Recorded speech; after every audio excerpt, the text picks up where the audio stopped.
अस्सलाम वालेकुम एवरीवन। आज हम बात करेंगे पेनड्रो 500 मिलीग्राम इंजेक्शन के बारे में, जिसमें एक्टिव इंग्रेडिएंट है मेरोपेनम। ये एक ब्रॉड स्पेक्ट्रम एंटीबायोटिक है, मतलब ये बहुत स्ट्रॉन्ग इन्फेक्शन फाइटिंग मेडिसिन है जो उन बैक्टीरिया को भी मार सकती है जो आम एंटीबायोटिक से ठीक नहीं होते।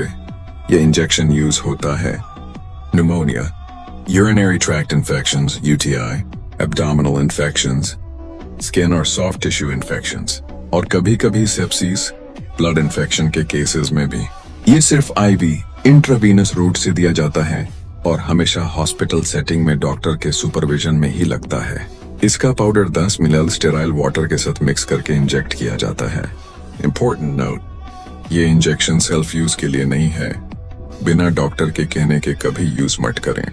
ये हाई लेवल एंटीबायोटिक है और गलत यूज से रेजिस्टेंस डेवलप हो सकती है।